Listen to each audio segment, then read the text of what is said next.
बहुत बहुत शुक्रिया आपका कि आपने एक अहम मौजू पर मुझे बोलने का मौका इनायत फरमाया।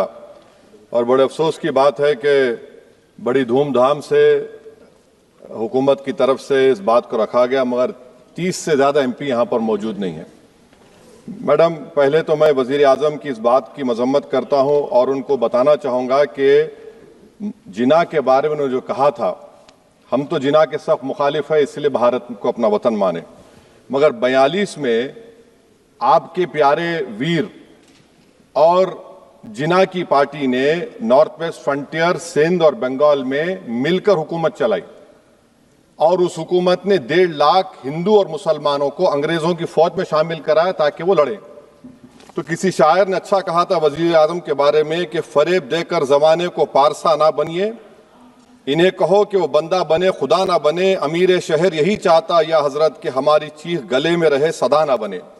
दूसरी बात मैडम, हमारे वजीर दिफा जनाब राजनाथ सिंह साहब ने बड़ा ही अजीब व गरीब और तकलीफ दे बात कही उम्मुल मोमिनीन के बारे में और उम्मुल किताब के बारे में। उम्मुल मोमिनीन उनको कहते हैं जो हमारे प्रॉफिट मोहम्मद सल्लल्लाहु अलैहि वसल्लम की वाइफ हैं, वो हम तमाम मुसलमानों की माँ, हम उनको तस्वुर करते हैं, मगर हम उनकी इबादत नहीं करते, हम अपनी माँ की इबादत नहीं करते।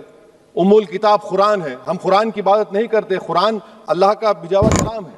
तो उसके बारे में शायर ने अच्छा कहा कि खबर नहीं जिन्हें अपने दीन व मजहब की, हमें वो दीन का मतलब सिखाने निकले हैं। अहम बात यह है कि मैडम, हमारे मुल्क का आइन का इस लफ्ज से आगाज होता है वी द पीपल। इसका आगाज भारत माता के नाम से नहीं होता है। हमारे संविधान का जो प्रियम्बल है वो क्या कहता है? Liberty of thought, expression, belief, faith and worship. अगर दस्तूर का ये पहला सफा ये बात करता है तो फिर कैसे किसी शहरी को किसी खुदा, देवी, देवता की इबादत करने पर या सजदा करने पर मजबूर किया जा सकता है? आप ही की पार्टी से आज की जो बातें हुई है इसी का बोल रही हैं। हमारे कॉन्स्टिट्यूंट असेंबली में मैडम एक मोहतरमा थी रोहिणी कुमार चौधरी ने एक तजवीज दी थी कि प्रियम्बल में किसी देवी के नाम से शुरू हो। उन्होंने खास तौर से वंदे मातरम का जिक्र किया, मगर उसको कबूल नहीं किया गया।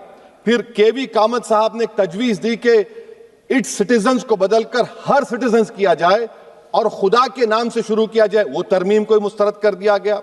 हमारे संविधान का उसूल यह है कि भारत क्या है, उसकी अवाम है, अवामी कानून की मुसन्निफ है, अवाम की मर्जी से सबसे बालातर है, अवामी हाकिम है। मुल्क किसी खुदा, देवी, देवता, मजहबी इलामत के नाम से नहीं चलता, ना मुल्क किसी एक मजहब की मिल्कियत है।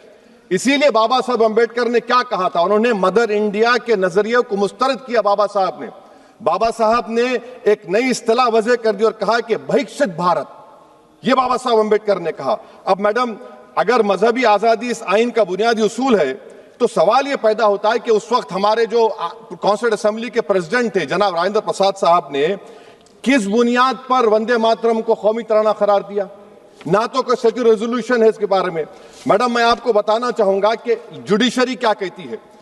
बीजू इमैनुअल केस है 1986 का, जिसमें जिहोवा विटनेस ने कहा कि मैं नेशनल एंथम के वक्त खड़े रहूंगी, पढ़ूंगी नहीं। सुप्रीम कोर्ट ने कहा कि उसने कोई गुनाह नहीं किया। वहीं एक 2017 का केस है अश्विनी उपाध्याय का केस सुप्रीम कोर्ट का, उन्होंने कहा गाइडलाइंस दिए जाएं वंदे मातरम पर, सुप्रीम कोर्ट ने नहीं कह दिया। फिर आप आ जाइए madam, prevention of insult act national 1971, इसमें नेशनल सॉन्ग नहीं है, सिर्फ नेशनल एम्बलम और आपका नेशनल एंथम है। फिर आप आ जाइए 40th अमेंडमेंट आर्टिकल 51A 76 में पास हुआ, उसमें भी इसका कोई जिक्र नहीं है। मैडम, मैं आपके सामने बताना चाहूंगा कि हमारा भारत एक इसका मजमुआ क्या है। इसमें हिंदू है, मुसलमान है, सिख है, ईसाई है, जैन है, एथिस्ट है, मेहनतकश है, किसान, गरीब, मजलूम और दलित है। मगर अगर जो तकारीर आज हमने यहां पर सुनी और बाहर जो सुनते हैं, अगर भारत को देवी कहने और उसके आगे सजदा करने, तो दरअसल कौम परस्ती को, वतन से मोहब्बत को मजहब में तब्दील कर रहे, और फिर यहां पर बोल रहे कि अगर भारत में रहना है तो वंदे मातरम गाना पड़ेगा। भाई, ये तो संविधान के खिलाफ है, सुप्रीम कोर्ट के जजमेंट के खिलाफ है। अगर वंदे मातरम मैडम कौमियत का मियार है तो फिर सवाल यह है कि हजरत मोहानी की कौमियत क्या थी जिसने इनकलाब जिंदाबाद का नारा दिया? अगर यूसुफ मेहरली ने quit India, Simon go back का नारा दिया तो उसकी कौमियत क्या थी? अगर हैदराबाद से मौलवी अलाउद्दीन जो मक्का मस्जिद का पहला मुजरिम है काला पानी में, और तूरेबाज खान जो मारकर लाश को लटका दिया गया था हैदराबाद में 8 दिन तक, उसकी कौमियत क्या थी? अगर इनायतुल्लाह काफी जो जिहाद का फतवा अंग्रेजों के खिलाफ दिया मुरादाबाद में, जब उनको 2 दिन में फांसी की सजा दी गई, और जब फांसी की सजा के बाद जा रहे हैं तो इनायतुल्लाह मौलाना काफी की जबान पर क्या था? वो रसूलुल्लाह हमारे प्रॉफिट की नात पढ़ रहे थे। क्या पढ़ रहे थे?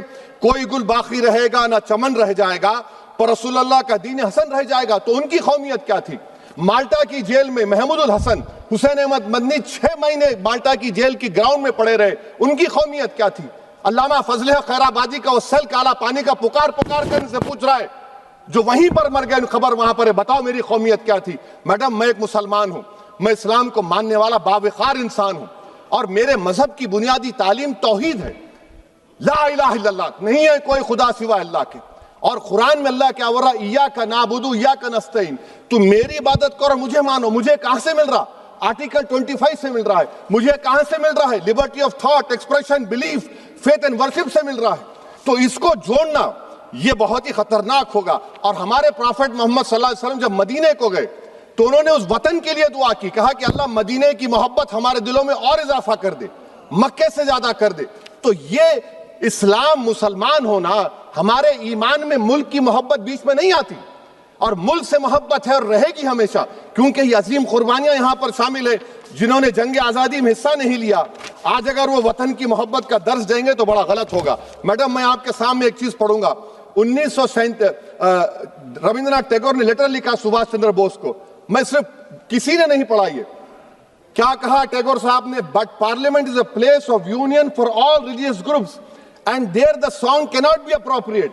When Bengali Muslims show sign of stubborn fanatism, we regard it intolerable. When we too copy them and make unreasonable demands, it will be self-defeating. ये मैं इसको ले करूंगा मैडम, आप देख लीजिए। फिर दूसरी तरफ मैडम आप आ जाइए, मैं यहाँ पर बैठकर, हाँ, जितने तकारीर यहाँ पर हुए सब जनगण मन पर तनकीद किए। तो मैडम मुझे ये कहना पड़ेगा कि जनगण मन पर आप लोग इतनी तकलीफ क्यों उठा रहे हैं? आखिर इतनी तकलीफ क्यों है? तो मैं जब जाकर देखा तो मुझे 28 दिसंबर का ऑर्गेनाइजर मैगजीन का आर्टिकल मिला, जिसमें ऑर्गेनाइजर लिखता है कि what is the moral sanction behind government choice of Janagana Mana except that it can be made an item of entertainment at the sumptuous parties thrown by government officials. आप बताइए, इसका बोलेंगे आप? और फिर उसके कैंड कैसा करते हैं? It will mean we can not love our motherhood.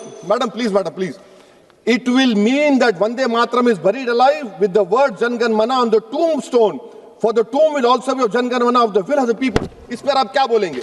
Madam, मैं आपको ये बताना चाह रहा हूं कि वतन की मोहब्बत हमारे लिए बहुत अहम है, मगर ये बताइए हमको कि अभी मैडम यहाँ पर आनंद मठ के बारे में बहुत कुछ कहा गया। मैं सिर्फ 2 मिसालें आपको देता हूं। आनंद मठ के पेज नंबर 70 और 80 को पढ़ लीजिए। इसके बाद सनातन जहां मुसलमानों के घर पाते थे, इन्हें आग लगा देते थे। आप पेज नंबर 98 पढ़िए, हमें सिर्फ इन मुसलमानों को जड़ से खत्म करना है क्योंकि खुदा के दुश्मन बन चुके हैं। फिर आप पेज नंबर 115-16 दीजिए, फिर मुख्तलिफ इलाकों में मुसलमानों को सदा देने के लिए भेजे जाते, जहां मुसलमान आबादी नजर आती जला दिया जाता।